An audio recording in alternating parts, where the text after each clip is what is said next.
Good evening. Something very interesting happened today. I thought I had to share it with you. I felt like eating a burger today, so I ordered KFC, Swiggy.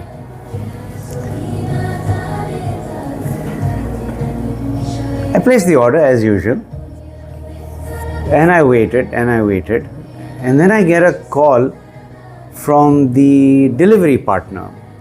Spoke very nicely, and he says, "Sir, have you placed the order?" I said, "Yes, I have placed the order." And he says, "Sir, out here the system says that they haven't received the order." I said, "What do I do? Should I cancel?" He says, "Sir, please don't do that, because if you cancel it, I'll be penalized." I said, "But how will you get penalized?" He says, "The system is designed in such a way that if you cancel, and I've already reached the venue, that is the store, to pick up the order. Had I not reached and you cancelled, it was different. But apparently, if the partner reaches there, the delivery partner, he is penalized." Now, this is the first time I heard something like this. I said, "Are you sure?" He says, "Yes, sir, please. If you can find out from the vendor, which is the KFC vendor, the store, as to why is it that they are not getting my house." I said, "How do I reach them? Now, I can't reach the Swiggy office. I can't reach the restaurant." I said, "How do I do it then?" He says, "Please, sir, anything you do, I'll get penalized. They will charge me double your order value. So if my order is 1,000, he'll be charged 2,000 for no fault of his." He says, "Sir, I'm a student. I take care of the house. I have my scooter EMI to pay. It's going to be a very heavy penalty on me if they charge me for no fault of mine." Now that got me thinking, what do I do? And I asked him, "You tell me, what is the solution? Can you speak to the agency?" He says, "No, sir, we are not allowed to call. We can't do it. And it's a monthly payout or a weekly payout that happens based on the the application, what it logs in, and based on those logs they get paid." So I said, "What do I do?" He said, "Sir, I will really get hit. I'm facing financial crisis. I'll do, please help me out." I said, I don't know what got into me. I said, "Okay, look, I'll pay for it. I'll pay for your loss, because it's no fault of yours. You should not bear it." So I paid him $2,000. He said, "Sir, you give me your order, I'll bring it for you."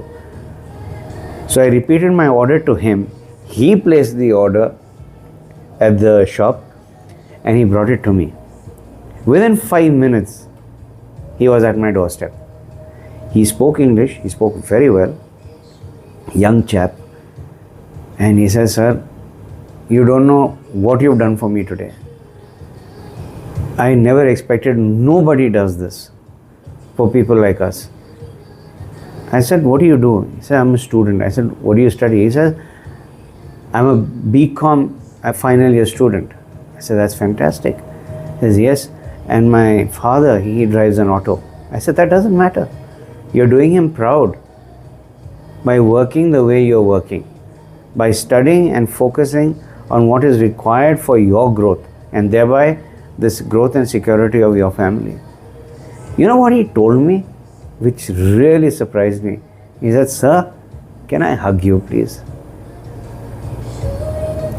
For a minute, for a couple of seconds, I was like, did he just say hug? He said, "Yes, I want to hug you." He actually hugged me. And I could see that sparkle in his eyes, that smile. Scrawny guy, but very nice chap. He hugged me and he said, "Sir, anytime, here's my number. Anytime you need any kind of service from me, where you want me to pick up something, drop something, just give me a call." And he left. I watched him walk. There was a spring in his legs. I could make out from the back.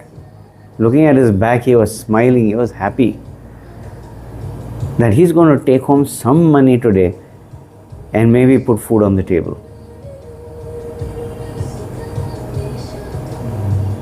It's debatable whether I did the right thing, whether the guy conned me, or I got conned, or whatever it is. But something inside me, that little voice told me, do it.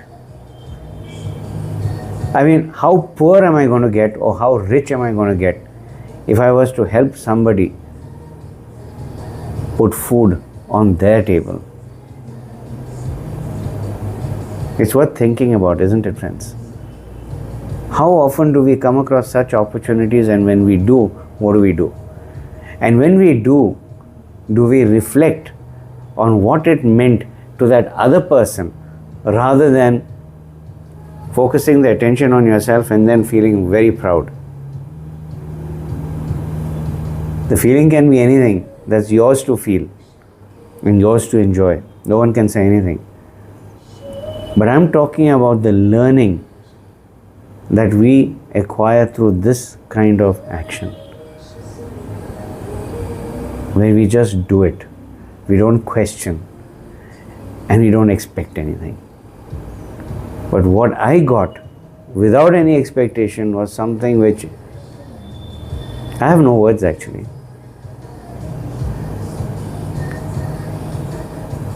It gave me one thing though. I'm not going to stop helping when I can. Because if I can bring a smile on someone's face, a genuine smile, I think I've done my bit for that day. For at least one person, I made that difference. And that's what counts. What do you think? Can you make a difference in someone's life who you don't know from Adam, and maybe you'll never see for the rest of your life? But you brought a smile on his or her face. What do you think? Have a lovely day.